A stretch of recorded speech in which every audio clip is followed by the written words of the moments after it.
Hello friends, welcome to my channel. আজ ইংল্যান্ডে বসেই রান্না করলাম আমাদের সবার প্রিয় পাবদা মাছের ঝাল। বিদেশে থাকলেও মাঝে মাঝে এমন বাঙালি রান্না না হলে যেন মনটাই ভরে না। তাই আজকের মেনুতে ছিল গরম ভাত আর পাবদা মাছের মজাদার ঝাল। আর তার সাথে দেখো আমি মাটনটাও ভিজিয়ে দিচ্ছি, কারণ রাতে মাটন হবে। আজকে ঘুম থেকে উঠে আবারও দেখলাম পুরো কালো মেঘে ছেয়ে গেছে আকাশটা। যখন তখন বৃষ্টি হতে পারে। কি আরামদায়ক ওয়েদার সেটা তোমাদেরকে বলে বোঝাতে পারবো না।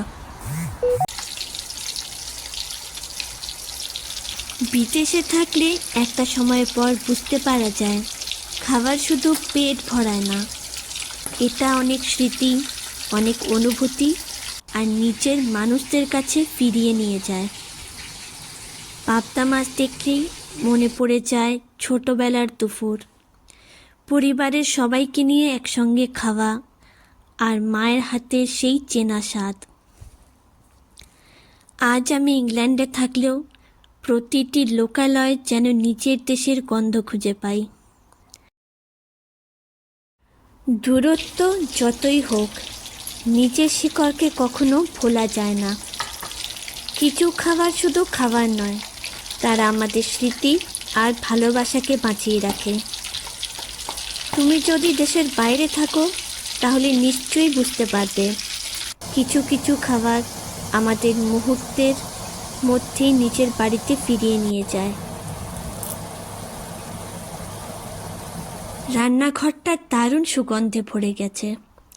বিদেশের মাটিতে দাঁড়িয়ে এই বাঙালি স্বাদ যেন বাড়ির কথা আরও বেশি মনে করিয়ে দেয়। এক প্লেট গরম ভাতের সঙ্গে এই পাবদা মাছের ঝাল সত্যি অসাধারণ লেগেছে। এরপরে আমি আলু আর ফুলকপি ভাজার জন্য আলু ফুলকপিটাকে কেটে নিয়েছি। তারপরে তেল গরম হলেই তার মধ্যে দিয়ে দেব আলু ফুলকপি। আগেই বললাম তোমাদের যে আজকের মেনুতে ছিল আলু ফুলকপি ভাজা, পাবদা মাছের ঝাল আর ভাত।